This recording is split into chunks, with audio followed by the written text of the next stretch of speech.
Nous allons commencer le tutoriel 2.9. Et on va continuer de travailler sur la classification ou la symbologie par classe. Cette fois-ci, on va travailler sur les symboles gradués.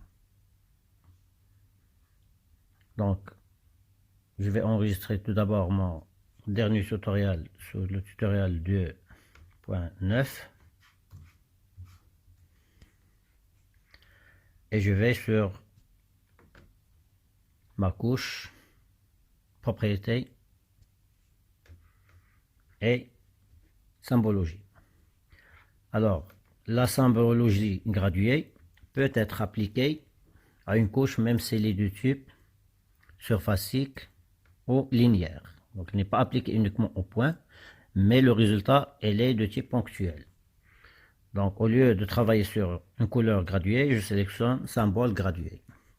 Donc, le même principe, je sélectionne la valeur avec laquelle je vais faire la classification. Je ne fais pas de normalisation. Et là, j'ai mes classes. Donc, je peux faire les modifications comme ce qu'on a fait dans la classification normale. Donc, je vais mettre les mêmes classes que le premier exercice, ou que le tutoriel de 9. Donc, je vais mettre première classe à 5000, 10 000, 75 000, 250 000, et le reste, la valeur maximale.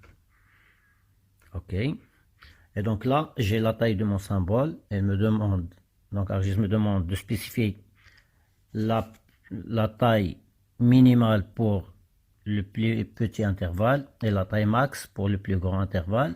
Et elle fait une gradation du symbole. Donc je vais faire entre 2 et 24.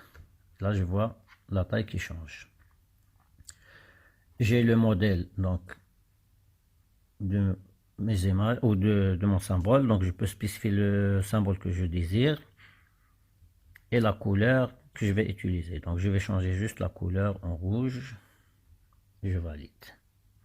Et puis l'arrière-plan, parce qu'il va prendre une couche surfacique, donc il va garder les contours et le remplissage, et il va mettre un symbole dedans. Donc je peux l'enlever pour le moment, comme je peux le garder en mettant par exemple ce genre-là. OK, je fais appliquer. Et là, je vois que ma couche a été dessinée donc d'une manière surfacique avec des symboles à l'intérieur. Donc si j'enlève ou je désactive cette couche-là, je vois la couche qui est là. Donc ma couche avec les symboles gradués, elle me garde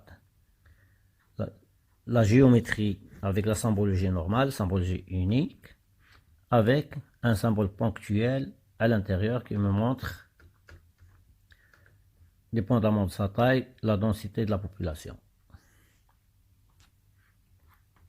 Donc, je peux modifier donc, cette propriété-là et je peux enlever l'arrière-plan. Donc, je vais mettre aucune couleur dans l'arrière-plan et aucune couleur pour le contour. Je valide. OK. Et là, j'ai ma carte graduée. Donc, j'ai fait la même carte de deux manières, soit avec des symboles gradués, soit avec des polygones classifiés et avec des couleurs dégradées. Je peux faire le même traitement par rapport aux couches ponctuelles. Donc je vais ajouter une couche de type ponctuel, par exemple les places.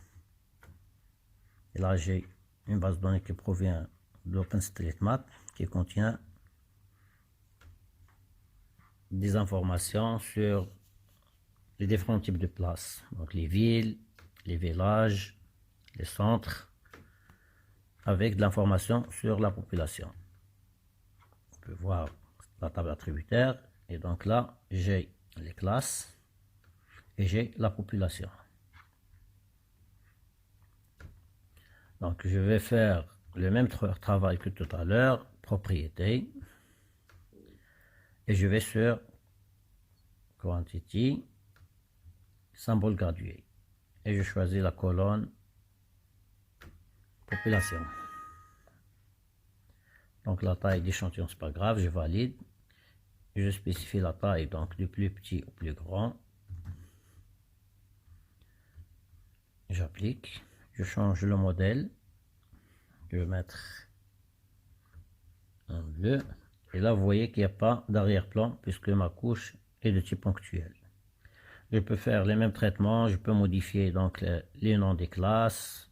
Je peux modifier, faire le tri. Il n'y a aucun problème. J'ai toujours le menu qui me permet d'afficher les formats des données, effectuer des tris, supprimer des classes, retourner les symboles, changer les propriétés des symboles. Et le nombre de classes peut être également modifié avec les mêmes méthodes de classification.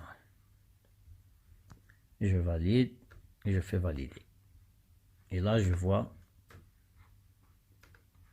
la classification faite selon la symbologie graduée de mes données. Donc, je vois les grands cercles sont dans les grandes villes ou dans les grandes communes. Casa, Rabat, Marrakech, Fès, Meknès, ainsi de suite.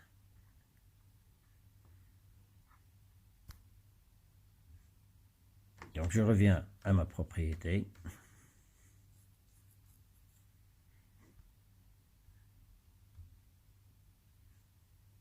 Et là, je peux appliquer les niveaux de symboles, comme ce qu'on a vu dans la classification quantitative, donc plutôt qualitative. Donc je peux changer l'ordre pour avoir les plus grands en premier lieu. Je mets les plus grands, ensuite deuxième intervalle, troisième et quatrième intervalle.